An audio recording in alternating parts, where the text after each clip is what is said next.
Hi Stampers, my name is Sandy Hancock. I am an independent Stampin' Up! Demonstrator and I am coming to you from Southern California. Today is Monday, November the 4th. It's hard to believe we're in the same month now as Thanksgiving, right? I just had so much fun. My grandson is away up at San Jose State. He just called me and we talked for almost an hour just telling me all about his experience at college, and I'm just so happy for him that he's having such a good time. But anyway, we're going to prepare tonight for the holiday after Thanksgiving. And this is just a fun card that I enjoyed making. This is not going to be my primary Christmas card because I ended up making 150.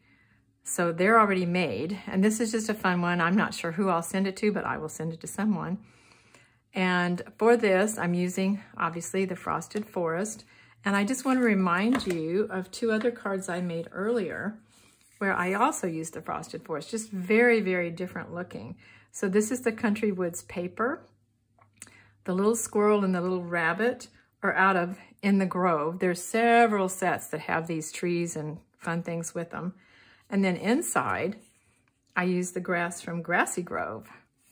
So I guess I used 3 different sets. Oh, well, you don't have to put the animals on there, that's for sure.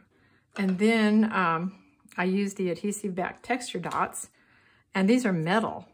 I just love the way they look. And they just anchor the cards so nicely. So anyway, that's what I did in the past. Now we're doing Christmas. So let's get started. Oh, and by the way, the Frosted Forest comes with the dies and the stamp set, and then it comes with 6 masks. Some of the masks are for this tree, and then the other 3 masks are for these 2 trees. So anyway, everything you need is just in the bundle, so don't buy anything extra. Like one time I bought the masks separately, not realizing it was included in the bundle. So don't make that mistake if you like this. Okay, so I am using the heavy white cardstock. Take my bone folder out of this pile. I've already scored this. Okay, so the first thing we're going to work on is going to be the tree. And I just have a random, I guess I'll move that out of the way. I have a random piece of cardstock here that we're going to use. And I've already got my tree out. So first thing we're going to do is stamp the tree just with black ink. And you'll see exactly what kind of an outline that gives us.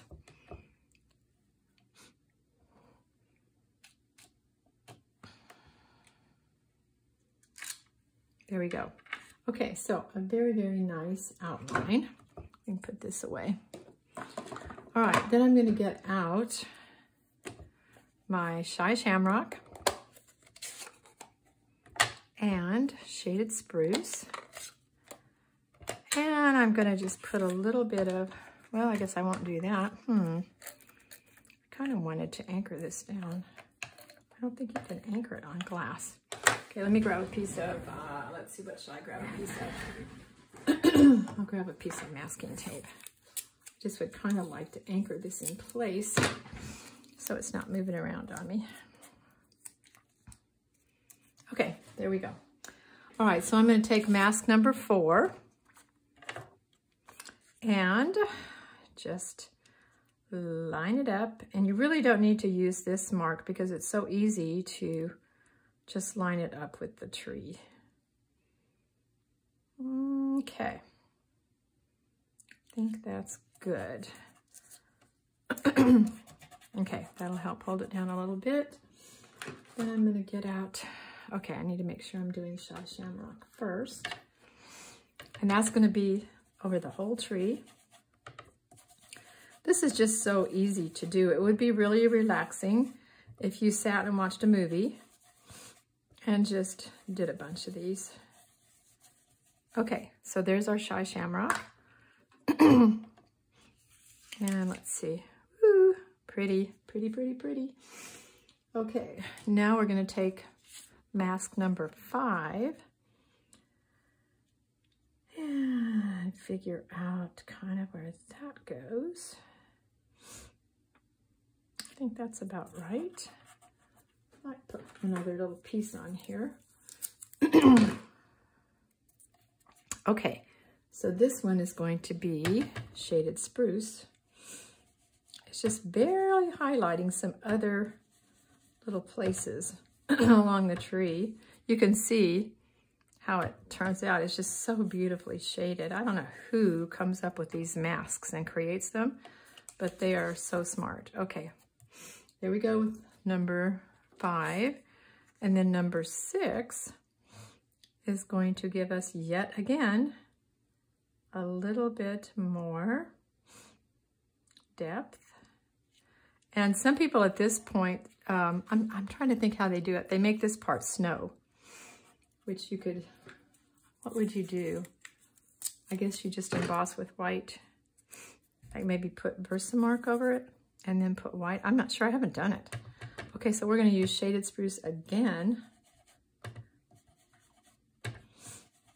And this is gonna add, like I said, more depth to the tree.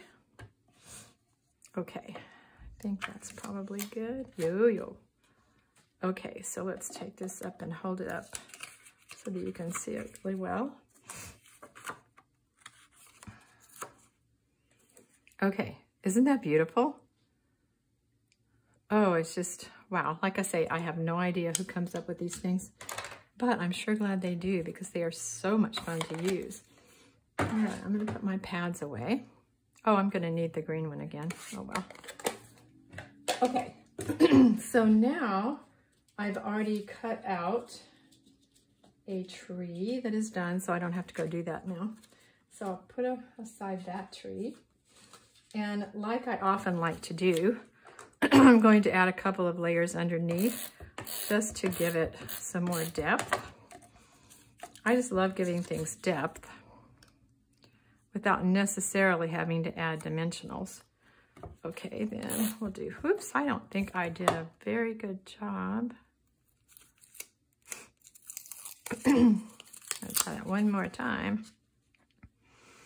Yeah, you know, this Dotto adhesive that I've been using for absolutely years and years, I think it might be going out.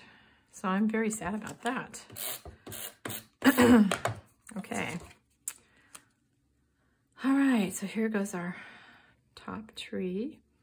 Wow, isn't that so beautiful?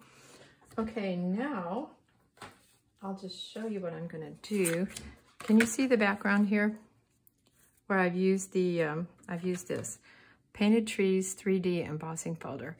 And you can see, I think, that it's got 3 big trees on it. But let me show you my piece is only this big. The shaded spruce is 4 inches by 3.5, and the white is only 3 3/4 by 3 1/4. So obviously I'm not going to get all 3 trees in there, and I want to get the tops of the trees. So if you can see what I'm doing, I'm just going to kind of balance out, hopefully get it straight, because I do want the tops of these 2 trees to show up. There, like this. Then go run it through the folder, which I've already done. So this gives space for the tree to go right there, which would be really, really nice. Okay, so now I'm going to go ahead and put the white embossed piece onto the shaded spruce. See if we can get it nice and straight. Well, it's relatively straight. Oh, well, straight enough. Okay. And then I'm going to go, oh, I know what's happening. I can't stick it in place because I was writing down when my grandson was talking to me, oh, I'm in beta theta pi and this, trying to remember all the details that he's telling me. Okay, this is not looking very straight. Okay. All right, then let's go ahead and put this on the card. This is going to be a short video, I think. Okay, so we're going to put that up kind of high on the card. Maybe about like that.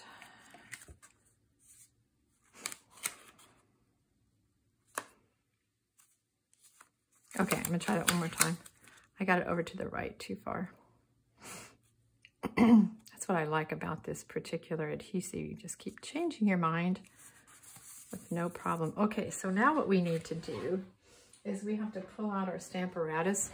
If you don't have a Stamparatus, maybe you have another piece of equipment that does this same type of thing. Okay, well, just pull that off. Okay. All right, so I think I actually got this on here crooked initially, so I'm hoping that crooked is going to be good. I think it will be. Okay, so now I'm going to take my shaded spruce. So the first time I did this, I just laid Christmas across here and then pulled the top over and picked up the stamp. So now I'll go ahead and ink it in shaded spruce. So the beauty of this instrument, which is not for sale anymore by Stampin' Up, but you can get the Misty. Okay, well, that doesn't look good. So if I were going to do my, well, I did use this to make my Christmas cards, and I just stamped. Oh, that one's gonna work, okay. You just show yourself exactly where to put this card down and keep stamping, and it's just so much fun. You don't make mistakes, you don't have to start over. It's just so easy to make progress. Okay, now what did I do with my red pad? Here it is.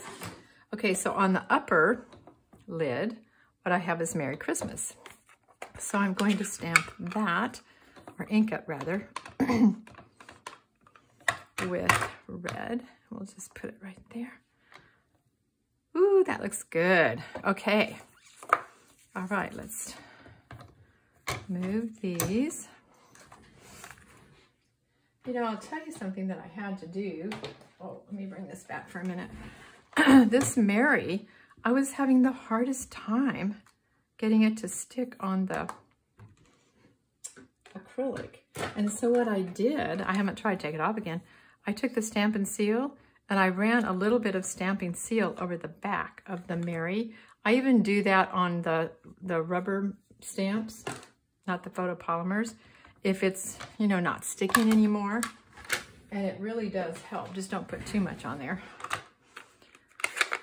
Okay, so we've got our Mary and our Christmas. Okay, now we're gonna take our tree, put our tree on. So you can see that if you just get yourself organized, this is actually a very easy card to make.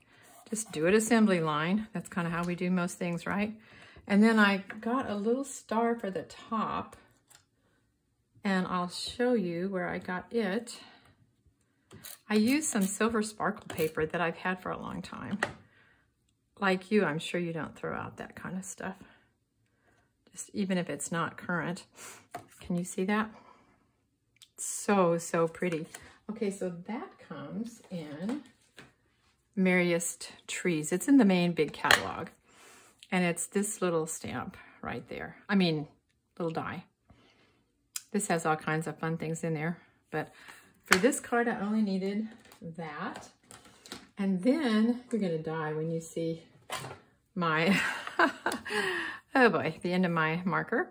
So this is Dark Cherry Cobbler. Do you wanna see the end? Can you even believe it, that it still is alive? But it inked up these 13 rhinestones beautifully, and that's what it's now designated for.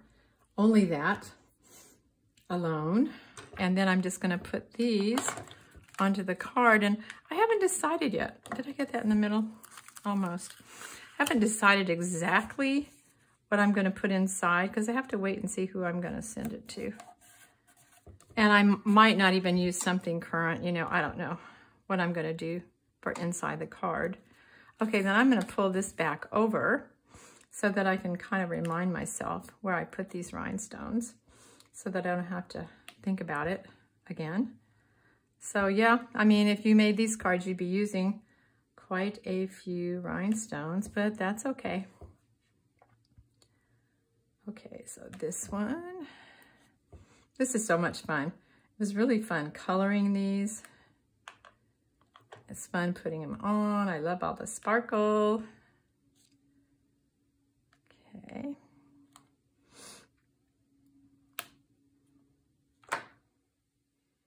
It just kind of brings the tree alive, doesn't it?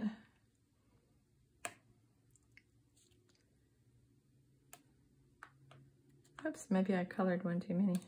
Oops. Hello, where are you? There we go. I guess I did color one too many. Okay, well, save it for another project. Okay, so there you go. And even the two trees are a little tiny bit different. This one is colored in, shaded just a little bit differently. So like I say, I haven't put anything inside yet. Don't know exactly what I'm going to say. But, oh, I was going to show you this one thing. There is a die in the set that's this. Now again, I don't know if I would use this. It just depends on if I have a small greeting. You know, I might. If I had a little small greeting to put there, I might just put those trees inside. I'll show you the die. It's a little bit longer than what I cut. So it's this big. Okay, so see it comes all the way out to here. So you could make it go. I just wasn't sure what I was doing, but I could have made it go all the way out to the edge. I don't know. I don't know if I would do that, but I'm just going to show you it's an option of something cute to put inside. Okay, so yeah, thank you so much for joining me for this. Oh, I forgot to tell you, for this peaceful season, this is where these stamps come from. And this happens to be in the holiday catalog on page 24. And then the embossing folder that I was showing you for the trees, that's on page 25. It's called Painted Trees 3D. And then again, the frosted bundle is online. So anyway, I hope you enjoyed making this card with me, and I will look forward to having you the next time. Bye-bye.